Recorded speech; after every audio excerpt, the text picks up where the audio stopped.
Bon, très mauvaise nouvelle déjà pour vous, vous allez devoir supporter cette chemise pendant 25 minutes à peu près. Courage. C'est déjà l'heure du dernier grand chelem de la saison, le tirage au sort de l'US Open a eu lieu et on se retrouve pour le giga classique, le banger de service volé, ma vidéo preview juste avant un grand chelem, mon analyse triple XL du tournoi new-yorkais, on va se régaler. D'ailleurs je serai en quotidienne avec toi sur ce dernier grand chelem de la saison, si tu ne veux rien manquer de l'US Open, les temps forts tous les jours, n'hésite pas à t'abonner juste ici, c'est super important. Et on va se régaler. Au programme aujourd'hui, donc, mon passage en revue des favoris de cette compétition, Alcaraz, Sinner, Djokovic. Et pour encadrer la réflexion, on va utiliser les cotes de Winamax, qui est le sponsor de cette vidéo. Vous avez le lien dans la description, jusqu'à 100 € de free bet pour toute première inscription sur le site de paris sportif de la Leyenda. Offre exclusivement réservée aux adultes consentants, c'est très important. Donc on va s'appuyer sur les cotes. La voix qui est en train de partir en sbul. On va s'appuyer sur les codes de Winamax, et vous le voyez, d'après Wina, Carlos Alcaraz est le favori, pas un grand favori, il y a un trio de tête très largement qui se dégage, mais on a donc Carlos Alcaraz à 2,50, Yannick Sinner et Novak Djokovic au coude à coude à 3,50, et ensuite on a donc le reste des favoris, Alexander Zverev à 12, avec Daniil Medvedev également, et puis on a un autre trou énorme avec des Holger Rune, Stefanos Tsitsipas, bizarre, Taylor Fritz, Andrei Rublev, Casper Ruud, Frances Tiafoe, etc., etc. Allez, on attaque avec le favori de cette US Open 2024 d'après Winamax, et c'est Carlos Alcaraz. Carlitos, c'est 38 victoires, 8 défaites simplement cette saison, coté à 2,50 d'après Wina. Ça a été le roi de ce printemps. Le roi titanesque, pharaonique, un doublé Roland Garros Wimbledon à 21 ans, absolument extraordinaire, avec pas forcément toujours un niveau de jeu énorme, et c'est ça d'ailleurs qu'on peut peut-être pointer, c'est que même s'il n'est pas oufissime, même s'il n'est pas à 100%, il remporte des grands chelems, il remporte des majeurs, il a simplement 21 ans, il est déjà à 4 grands chelems. Il est sur des temps de passage qui sont all-time, qui sont véritablement all-time. Alors certes, la route elle est semée d'embûches, il y a 15 ans de carrière encore devant lui, mais il doit viser à ce stade-là, forcément, même si c'est loin, même si le chemin est périlleux, la vingtaine de grands chelems dans sa carrière, ça doit être l'objectif. Ferrero avait parlé d'un grand chelem par saison, on en est déjà à 2 en 2024, et franchement, on va le dire clairement, c'est le joueur, s'il y a un joueur, c'est le joueur qui peut aller battre le record de 24 de Novak Djokovic.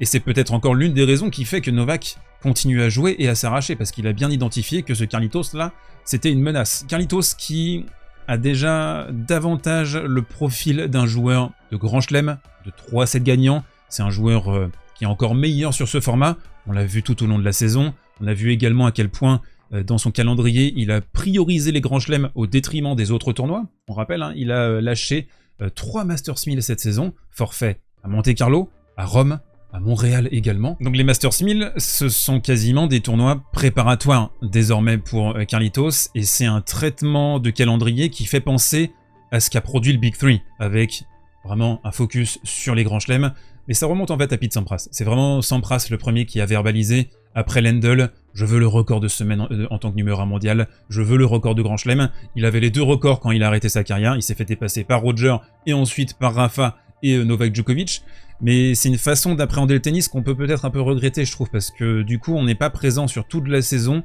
on essaie vraiment de se focaliser sur les rendez-vous majeurs. En même temps, la saison 2024 elle était très particulière, avec ces Jeux Olympiques mis pile poil entre Wimbledon et l'US Open, donc difficile de construire un pic de forme, et ça a pu générer parfois des Masters 1000 avec moins d'intérêt, parce que les top players n'étaient pas pleinement investis dedans, et Carlos Alcaraz c'est vraiment l'exemple typique de ça. Donc je disais, Carlitos c'est un joueur de temps long, c'est pour ça qu'il est très fort sur les grands chelems, il est capable de partir de l'arrière, de revenir dans les matchs. Par exemple à Wimbledon, il est mené 3 fois 1-7-0 dans cette quinzaine, et il va revenir à chaque fois, il va revenir, il va s'imposer. On a le match bien sûr contre Tiafoe qui était ultra tendu, ultra âpre, mais voilà, ce temps long, cette gestion des momentum sur le format en 3-7 gagnants, bah Carlitos il est déjà monstrueux à ce niveau-là. Il y a aussi entre Alcaraz et l'US Open un match Tinder. Il y a quelque chose qui se passe entre ce joueur frisson, électrique, avec un côté physique animal qui peut rappeler à certains égards ce que produisait Rafael Nadal, même si les différences sont bien sûr colossales entre les deux joueurs. Et il a noué une histoire d'amour avec le public new-yorkais, je dirais depuis le 3e tour qu'il a remporté contre Stefanos Tsitsipas en 2021. Ça a été vraiment un marqueur fondamental pour lui. Et ensuite, la victoire, le titre, l'année suivante en 2022, la victoire contre Casper Ruud. Ok, donc on a parlé des aspects positifs, mais il y a aussi pas mal d'aspects négatifs ces dernières semaines. On l'a vu à Cincinnati, le fracassage de raquettes inédit à ce stade, de rage, de frustration, de colère. On sent qu'il avait emmagasiné quelque chose. Et je veux pas faire le psychologue de comptoir, mais on peut imaginer que quand même, cette finale des Jeux Olympiques, elle est encore un tout petit peu dans sa tête. Alors il va devoir déjouer ce début de théorie qui circule parmi les fans de tennis que Novak aurait peut-être encore grignoté son cerveau, comme il avait pu le faire à Cincinnati en 2023, une finale qui s'était terminée dans les larmes. Et là c'est pareil, aux Jeux Olympiques, c'est une défaite qui lui a fait beaucoup de mal. Et il faudra voir si Carlitos est totalement remis de ses émotions olympiques. Et je sais pas si Alcaraz attendait vraiment un Djokovic à ce niveau-là, parce qu'il a produit un niveau colossal sur cette finale des JO. On va en reparler d'ici quelques instants de Novak. En tout cas, la séquence Roland-Garros US Open, elle est épuisante pour tout le monde. On l'a vu, les joueurs étaient fracassés sur la préparation à Montréal et à Cincinnati. Alors quelle fraîcheur, quelle ressource, quelle énergie pour Carlitos, parce que c'est un tennis quand même qui est très énergivore pour ce joueur. C'est une immense interrogation, pas que pour lui, mais j'ai quand même envie de dire surtout pour lui. Surtout pour lui, surtout vu son jeu, surtout vu les conditions toujours à l'US Open. C'est un tournoi qui est épuisant, avec le bruit constant, les gens qui bouffent dans les tribunes, cette espèce de frénésie perpétuelle, le moment aussi dans la saison, on est en septembre, tout le monde est crevé, déjà à la base, là on rajoute les Jeux Olympiques, cette humidité aussi qu'on peut avoir, qui peut être difficile à tanker. En tout cas, c'est le favori des bookmakers, on l'a vu, parce que son physique est un avantage sur ce format, sa compréhension du format est extraordinaire, son tennis aussi, quand il joue son A-game, il est absolument incroyable. Et enfin, Carlitos il jouera pour un petit chelem. Déjà à 21 ans, remporté 3 grands chelems sur 4. Ne pas oublier quand même la déroute qu'il avait subie l'année dernière en demi-finale contre Daniil Medvedev, où il avait été totalement impuissant au niveau tactique, il s'était embourbé, il était complètement passé à côté. Ensuite, il avait expliqué qu'il n'avait pas l'énergie mentale suffisante pour retourner ce combat, pour retourner cette partie contre Medvedev. Donc à surveiller, possiblement. Une rebelote. Place désormais au deuxième favori des bookmakers, Jannik Sinner, qui a beaucoup fait parler de lui ce mardi. 48 victoires, 5 défaites cette saison, coté à 3,50. L'homme qui ne savait plus perdre, ou presque. Pour lui, perdre, c'est devenu très difficile, n'empêche, sur cette saison 2024. Donc pour rappel, un grand chelem, 2 Masters 1000, 2 ATP 500, 5 titres déjà cette saison. Donc c'est le numéro 1 mondial évidemment, à la race, au classement ATP. Il domine cette saison 2024, il a acquis un statut vraiment particulier je trouve depuis quelques mois maintenant. Son service qui est phénoménal, sa froideur dans les moments importants, dans les moments chauds, sur les fins de set, sur les tie-breaks, son tennis parfois Djokosmique avec les reprises d'appui, les extensions, etc. Même si ça peut faire mal à sa hanche droite. Cette variété aussi qu'il a su ajouter par petites touches, petit à petit comme ça, déjà sur le deuxième semestre 2023, les petites amorties en avançant avec le coup droit, les montées à contre-temps, et j'insiste, ce mental inamovible sur les points importants. L'une des bascules, ça a été les oppositions avec Novak Djokovic en fin de saison 2023, et notamment à la Coupe Davis, où il sauve 3 balles de match. Ça a été un des marqueurs les plus puissants pour lui, pour passer une étape, parce que quand tu bats le boss final de cette façon, avec ta tête, face à ce qui est peut-être l'un des plus gros mentals de l'histoire du sport, c'est important quand même dans ta progression. Et ces passes d'armes, je pense qu'elles ont changé, elles ont modifié la confiance de Jannik Sinner. Il a remporté d'ailleurs 3 de ses 4 derniers matchs contre le boss serbe. Ok, ça c'est les points positifs. Maintenant les points négatifs, et il y en a beaucoup. Physiquement diminué depuis la saison sur terre battue. Alors je fais un récapitulatif, c'est très important. Ne joue pas son quart de finale à Madrid contre Félix Auger-Aliassime. Forfait à Rome. Ensuite, on a des crampes. Il est battu physiquement par Carlos Alcaraz à Roland-Garros en demi-finale. Il est dominé physiquement contre Daniil Medvedev à Wimbledon. Il est forfait aux Jeux Olympiques pour une maladie tropicale, les amygdales, j'ai pas bien compris ce qui s'est passé. Battu physiquement ensuite dans l'enchaînement de Montréal avec les 2 matchs consécutivement face à Rublev. Il cale physiquement. Pas toujours très clair non plus à Cincinnati sur sa hanche droite, on l'a vu se tenir toute la semaine dernière, ça avait l'air d'être un petit peu compliqué quand même. Et donc on va avoir sur ce grand chelem, très exigeant, on l'a dit dans la partie avec Carlos Alcaraz, une épreuve, plus précisément l'épreuve du temps long. On va vraiment voir ce qu'il a dans le coffre, on va vraiment voir s'il est capable de tenir sur du best of 5, 7 matchs consécutivement dans l'un des tournois les plus difficiles de la saison. On rappelle, l'année dernière en 2023, il avait été battu par Alexander Zverev dans des conditions insoutenables, terribles, de la moiteur à gogo, et dans le 5e, il explose physiquement. Ça avait été trop compliqué pour lui, même si c'est un nouveau Jannik Sinner depuis l'automne 2023, mais quand même, voilà, il y a une question au niveau physique, donc ça va être le vrai révélateur pour lui. C'est ce qu'on va voir sur les 2 prochaines semaines, ça c'est clair et net.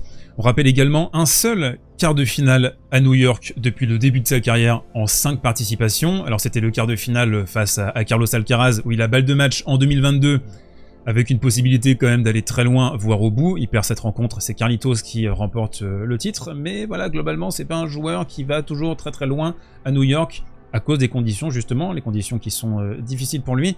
Ce qui sera important pour lui, c'est de reproduire, je pense, le schéma qu'il a porté à la victoire sur cet Open d'Australie, c'est-à-dire conserver à tout prix un maximum de jus sur la première semaine, voire jusqu'en 8e et en quart de finale. C'est ce qui avait fait la différence d'ailleurs en finale sur cet Australian Open contre Daniil qui était fourbu, qui était cuit à partir de la fin du 3e, 4e, et c'est physiquement que Sinner avait réussi à basculer devant. Alors, on doit parler de l'éléphant dans la pièce. Il s'est passé quelque chose de mardi, c'est-à-dire qu'on a appris 5 mois après que Jannik Sinner avait été contrôlé positif 2 fois à Indian Wells. Alors là, c'est une contamination au close table, manifestement via le spray utilisé. Donc c'est un produit interdit, mais ça a l'air d'être un produit encore utilisé assez couramment en Italie. Donc voilà, il a réussi à se sortir de ça avec une défense qui a l'air a priori légitime, vu ce qu'il a expliqué. Il a quand même perdu tout son prize money d'Indian Wells, il a perdu ses points aussi, ses 400 points à Indian Wells. Et moi, ce qui me chagrine un tout petit peu, c'est qu'on apprenne ça 5 mois après. Alors que, par exemple, Simone Halep, on l'a mis dans la sauce tout de suite. Pourquoi ce 2 poids 2 mesures? Pourquoi on a attendu si longtemps? Et pourquoi, en fait, on a attendu qu'il soit déclaré non coupable? Je trouve ça assez étrange, franchement, d'attendre 5 mois, parce que ça alimente aussi les spéculations. On se dit, qu'est-ce qui se serait passé si ça avait été, si la défense avait été ratée, par exemple. Voilà, je trouve que la manière d'appréhender les choses, il n'y a pas de standard, en fait. Il n'y a pas de standard sur tout ça. Donc c'est pas du tout une bonne image, je trouve, donnée pour le tennis, parce que t'as le numéro 1 mondial qui est dans la sauce comme ça, avec une affaire qui est un petit peu étouffée pendant des mois et des mois. Je suis chafouin. J'en connais un qui n'est pas du tout chafouin, c'est Novak Djokovic, 29 victoires, 7 défaites cette saison, donc un volume de match inférieur, bien entendu, coté à 3,50 comme Jannik Sinner par Winamax. Alors, est-ce que c'est Novak Djokovic ou est-ce que c'est Highlander? Est-ce que c'est Novak ou est-ce que c'est Jésus-Christ en personne? On se pose la question. La saison de 2024 de Novak, c'est une saison de tous les paradoxes, de tous les contrastes. On fait un petit récap. Broyé physiquement à l'Open d'Australie contre Jannik Sinner en demi-finale, il n'a pas la caisse, il n'a pas le coffre physique pour tenir cette opposition face à Sinner. Ensuite, on a la séparation de quasiment toute son équipe en mars, juste après la défaite horrible à Indian Wells face à Nardi. Il dégage Goran, notamment, son prépa physique. Il y a cet enchaînement avant Roland Garros qui est terrible, même on pourrait dire pathétique à certains égards. La défaite contre Tabilo, il est complètement à côté de ses pompes. À Genève, c'est pareil. La défaite contre Marac, juste avant Roland Garros, on se dit, mais c'est quoi ce Novak? C'est quoi ce gars? Qu'est-ce qu'il est en train de nous faire là? Il est en train d'imploser, ça va pas le faire. À Roland Garros, on le retrouve. On retrouve cet amour du jeu, cette double lettre d'amour au tennis contre Musetti d'abord. Le match terminé à 3h30 du matin, un match génial. L'un des plus beaux matchs de la saison en termes d'émotion, c'était absolument extraordinaire. Le match contre Cerundolo, acquis avec un genou en vrac, l'extension de fou dans le 5e set. Bref, que dire de plus? Novak hallucinant sur cet enchaînement. Donc il se blesse au genou, il déclare forfait avant son quart de finale contre Casper Ruud. Il revient un mois après, il est en finale à Wimbledon. Il bénéficie d'un tableau globalement simple. Il se fait découper par Carlos Alcaraz. Donc vraiment, c'est que des hauts et des bas, quoi. C'est une saison de fou. C'est une saison qui amorce quand même un certain déclin, parce qu'il n'a pas remporté de grand chelem encore cette saison, à voir d'ici 2 semaines. Et puis, il arrive, il surgit. L'homme en mission aux Jeux Olympiques. Il va glaner le dernier grand titre qui lui manque, avec une performance hors de ce monde. Un niveau de concentration, de dévotion dans cette finale, à t'enfiler des frissons. La dernière accélération, les coups droits, les images, les émotions à la fin. Ce pays qu'il porte sur ses épaules, sa région. Fou, fantastique. Donc il sort son meilleur match de la saison et de très loin sur le match le plus important de sa fin de carrière. Donc ça c'est déjà, je trouve, une performance en soi qui est unique, qui est invraisemblable et qui choque encore. Novak Djokovic arrive encore à nous choquer à 37 ans. Donc là il a terminé le jeu. Maintenant il est en New Game Plus, si vous avez la ref. Donc il repart avec son stuff sur une nouvelle partie. Voilà, on va voir ce qui se passe. Il n'y a plus vraiment rien à faire, rien à prouver, mais quand même, hein, on l'a plus vu sur le court depuis Paris, il a plus rejoué depuis les Jeux Olympiques. Alors on l'a vu à l'entraînement ces derniers jours sans sa protection au genou justement, avec toujours le soin chez lui, là sur cet été, c'était de privilégier sa santé mentale, sa famille, on l'a vu au Monténégro beaucoup, se soigner au Monténégro au niveau du genou, mais aussi voilà, profiter de tout ça, être à la plage, faire du canoë, etc. Vraiment essayer de kiffer beaucoup plus la vie en dehors du court, mais la grande question qu'on doit se poser en amont de cette US Open qui commence dans quelques jours, c'est quelle motivation il a, quelles ressources, quelle préparation il a réalisé juste avant ce qui est l'un des tournois les plus difficiles de la saison. Alors ok, son record de 24 grands chelems est sécurisé au sein de sa génération, Roger, Rafa, c'est terminé, c'est derrière, ça on le sait, il a acquis tous les titres du tennis, c'est le meilleur joueur de sa génération, mais c'est aussi un homme qui a toujours joué pour les records, il l'a toujours dit, il a joué pour marquer l'histoire, pour battre tous les records. Quand t'as quasiment tous les records, qu'est-ce qui te reste en fait? Alors moi, ce qu'il a montré à Roland-Garros quand même, cette lettre d'amour au tennis, ça me fait dire qu'il est quand même toujours porté par cet amour, cette énergie. Il a ça en lui, mais il va falloir quand même réussir à se réinventer, ça va être compliqué. Alors est-ce qu'il va y avoir une décompression post-Jeux Olympiques où il va être porté par cet élan, genre j'ai plus rien à perdre? En tout cas, on le sait, c'est le monstre mental ultime par excellence sur le format en best of 5, mais quand même hein, physiquement je trouve, sur l'ensemble de ses matchs, depuis l'Australian, à Roland-Garros, à Wimbledon, il y a toujours un match où il passe complètement au travers au niveau physique, ou alors il explose physiquement. Donc il y a une donnée physique sur ce format long qui est impérative à garder en tête. Novak, c'est l'orgueil. Novak, c'est l'ego de prouver qu'il n'est pas fini. Ça peut le porter aussi vers un 25e Grand Chelem. En tout cas, ultra curieux de son approche. Et ce sera évidemment l'un des grands animateurs de ce tournoi. On bascule sur les outsiders. 2 outsiders en priorité. On commence par Alexander Zverev. 52 victoires, 16 défaites cette saison. Cote à 12 sur Winamax. Alors à la race, il est 3e mondial. Une place acquise très solidement. Voilà, il est bien installé. Il joue et gagne beaucoup, Zverev. On le voit beaucoup. Moins en vue quand même depuis sa finale à Roland-Garros, je trouve qu'il y a eu un creux, et notamment aux Jeux Olympiques où il a complètement explosé. Alors le diabète forcément c'est pas toujours simple à gérer quand tu es un sportif de très haut niveau, et ce qui transparaît chez lui en tout cas, c'est qu'il donne pas cette impression, contrairement à Carlos Alcaraz, de tout articuler autour des grands chelems. C'est un gars qui joue beaucoup, mais qui construit pas forcément de pic de forme spécifique pour les grands chelems. On l'a vu à Munich, tu vois, par exemple, on le voit un peu partout, tout le temps, il est tout le temps là, il est très présent sur les tableaux. Il peut aussi avoir quelques garanties financières, bien sûr, et d'ailleurs, il va jouer le Golden Swing, donc la partie en février, sur terre battue, en Amérique du Sud, et ça, tu la joues pour une seule raison, c'est la caillasse, c'est les garanties, c'est le million qu'on va t'offrir pour aller te pointer sur ces tournois-là. Donc j'ai l'impression, avec Alexander Zverev, qu'il est presque plus là pour le lifestyle en fait, pour le kiff, pour l'argent, plus que pour vraiment remporter des grands titres. Alors bien sûr, il est pas très loin de remporter Roland-Garros non plus, le Grand Chelem n'est pas ultra inaccessible, c'est juste qu'il a 3-4 gars devant lui et que c'est compliqué d'avancer, de faire des demi, de faire des finales et d'aller au bout dans une génération qui contient Carlos Alcaraz, Yannick Sinner et encore un Novak Djokovic très pertinent. C'est un joueur, le Z finalement, qui est presque plus en vue, je trouve, pour ses démêlés judiciaires que pour son tennis, quoi.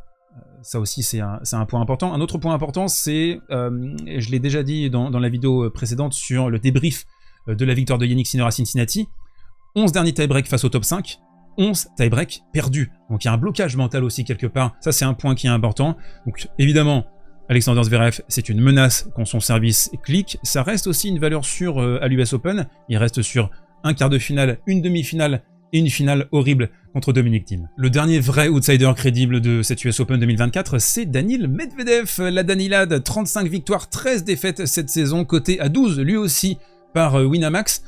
Ok, Daniil est top 5, actuellement, au classement ATP, mais en même temps, moi j'ai cette sensation qu'il est vraiment à un moment charnière de sa carrière, parce que quand on regarde les stats avancées, il est le 38e serveur actuellement sur le circuit, alors qu'il était considéré comme l'un des meilleurs serveurs en 2021 notamment.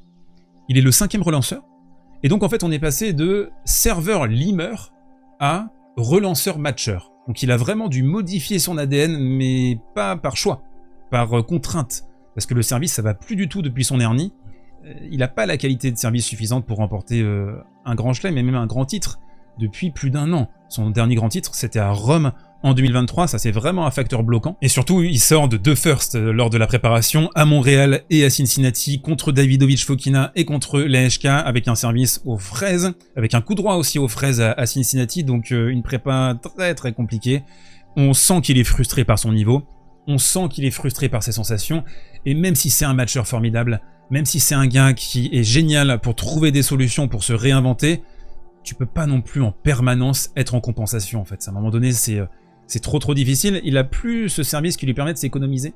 Et ça, c'est aussi un pan de son jeu qui a disparu. Donc même si ça reste un chercheur infatigable, et même s'il est solide dans le temps long, il y a ce gros problème. Au niveau des aspects positifs, on doit rappeler quand même que Daniil, c'est un animal qui est né à l'US Open en 2019, en tout cas pour le grand public, avec une performance électrique de sa part, que ce soit derrière le micro, mais aussi raquette en main, avec peut-être ce qui est le plus beau match de la saison 2019 contre Rafa en finale. Finale extraordinaire, vraiment, de dramaturgie, de qualité de jeu, un 5e set éprouvant, génial. Ce joueur, je le dis peut-être un peu plus avec mon cœur, mais pour moi c'est un gars qui mérite son 2e grand chelem. Mais j'ai aussi un petit peu peur que sa fenêtre de tir soit en train de se refermer. Élargissons désormais le cercle de nos amis, on va passer aux outsiders lointains avec Holger Rune côté à 40 sur Winamax. Alors du mieux à Cincinnati, on l'a vu ensemble lors de la dernière vidéo, redoutable quand il est bien investi, quand il est bien concentré, mais il a une tendance à se disperser ce gars, pour un oui ou pour un non.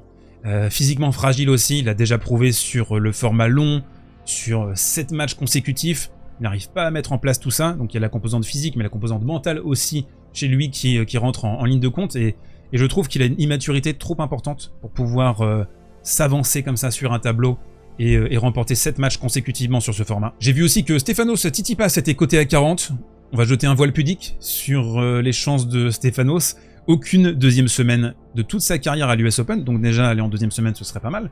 Un tennis dans un état de décomposition avancé, si je peux me permettre. Une rupture avec le Papounet également à Montréal, et il est coté trop bas.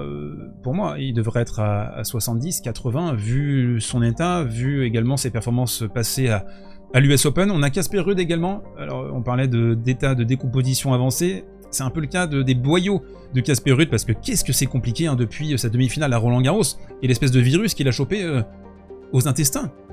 Il est plus du tout lui-même, quoi. Au niveau physique, il explose très vite, il a pas l'air d'avoir vraiment récupéré de cet événement, et il est même plus golfeur que joueur de tennis actuellement. Et un mot enfin sur Rublev, finaliste à Montréal, ce qu'on peut considérer comme le meilleur des autres, mais toujours, et je me répète de toute façon, preview après preview, à ce plafond de verre technique, qui amène un plafond de verre mental. C'est que devant la frustration générée par ses fautes bêtes, et notamment quand il est au filet vers l'avant et qu'il doit générer du petit jeu, c'est trop compliqué pour lui, bah, il va s'énerver quoi. Donc sauf cataclysme, je le vois pas aller au bout, et l'idée pour lui, bah, ça va être déjà de passer ce plafond de verre des quarts de finale. Alors une fois qu'on a dit tout ça, qui va remporter cette US Open 2024 ?